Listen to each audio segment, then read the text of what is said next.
जब आप ये कहते हैं कि मैं रोज़ उतना पढ़ नहीं पाता हूँ, इसके बुनियादी तौर पर 2-3 रीजंस हो सकते हैं। पहली बात तो कोई भी नहीं पढ़ पाता है, मैं भी नहीं पढ़ पाता हूँ उतना। हम लोग प्रिटेंड करते हैं कि हम बहुत पढ़ते हैं।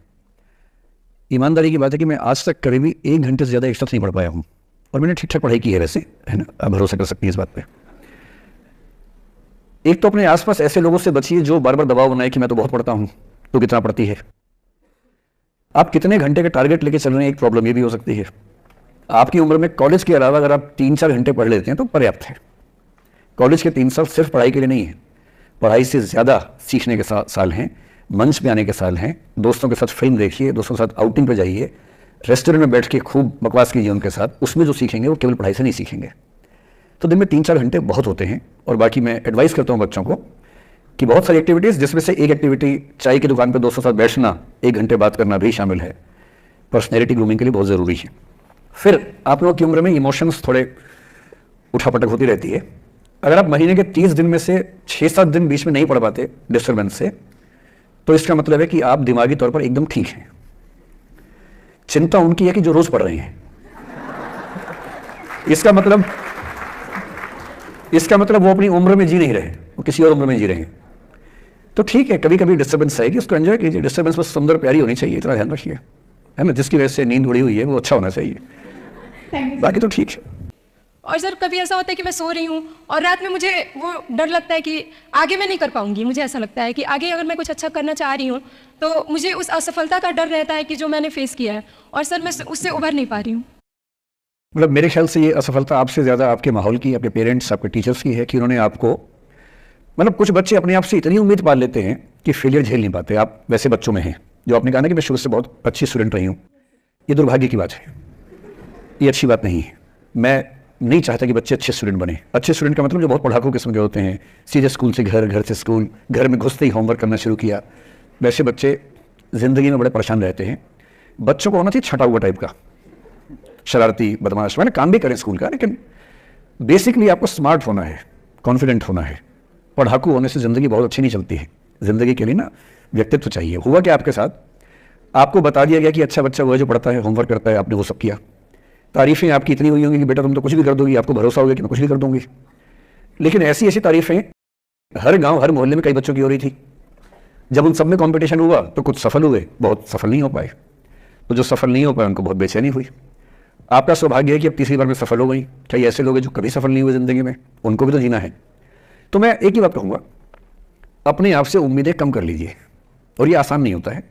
इसका तरीका ये है कि 1-2 ऐसे अच्छे दोस्त जो अच्छे भी हैं, दोस्त भी हैं, और बहुत उम्मीदें ना रखते हैं, ना आपको रखने देंगे अपने आप से।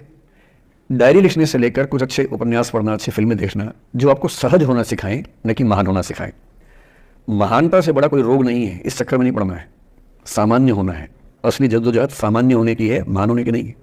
सहज होना है। तो अपने आप से क्या कहना, रोज़ कहना है कोशिश पूरी करूंगी, सफलता मिल गई तो बढ़िया, नहीं तो क्यों डरे, जिंदगी में क्या होगा, कुछ ना होगा तो तजुर्बा होगा। और बाहर में जाए, सीधी सी बात। नमस्ते सर। सर मेरा क्वेश्चन थोड़ा सा इनसे अलग है। सर जैसा आपने कहा कि लेट गो करना चाहिए, लेकिन लेट गो करना चाहिए। हमने भी ये चीज़ सुनी है कि जिसके नसीब में जो लिखा होता है एक दिन उसे वो मिलता ही है, तो उसके लिए हमें परिश्रम करना चाहिए। तो सर एक इनके बीच में क्या एक थिन लाइन नहीं है कि हमने सोचा जैसे 71st डे पर मुझे ऐसा लग रहा है कि अब मुझसे और नहीं होगा, अब मैं नहीं करूँगी। माना कि वो गिव अप भी कहा जाता है, लेकिन अगर मेरे नसीब में है कि नहीं यार कल ये तुझसे हो जाएगा, अगर मैं कोई भी टास्क कर रही हूँ कल ये कंप्लीट होगा, लेकिन मैं सोचूँ नहीं मेरे से ये प्रेशर नहीं हो रहा, I should let go this, I should start some other thing. तो क्या ये मुझे लेट गो करना कभी रिग्रेट नहीं कर सकते क्या लाइफ में, यार एक दिन और ट्राई कर लेते तो शायद मिल ही जाता। देखिए, जो नसीब का मामला है, मेरे ख्याल से आपकी उम्र में नसीब को नहीं मानना चाहिए। दुनिया में किसी को नहीं पता कि नसीब है या नहीं, और है तो कितना है। सब तुक्का लगा रहे हैं, मैं भी तुक्का लगा रहा हूँ, ठीक। जो हार जाता है ना, उसको तसल्ली देना बहुत ज़रूरी है, वरना वो जी नहीं पाएगा। और पराजित व्यक्ति को तसल्ली देने के लिए सबसे अच्छा शब्द है नसीब, भाग्य, नियति। बहुत ज़रूरी है। और इसलिए एक उम्र के बाद गीता का सार पढ़ना बहुत ज़रूरी है। समझना पड़ता है कि सब कुछ हमारे हाथ में नहीं होता है, सच में नहीं होता है। पर इसका मतलब ये भी नहीं है कि सब कुछ किसी और के हाथ में होता है। अगर ऐसा होता तो बिना मेहनत करने वाले IAS बन जाते या कुछ भी बन जाते। ये हो सकता है कि IAS बनने के एग्जाम में 10 ने मेहनत की, उनमें से 8 का हुआ, 2 का नहीं हुआ। पर यह नहीं हो सकता कि एक आदमी ने मेहनत नहीं की तो उसका IAS हो गया। बिना मेहनत के तो नसीब भी नहीं मिलने वाला है।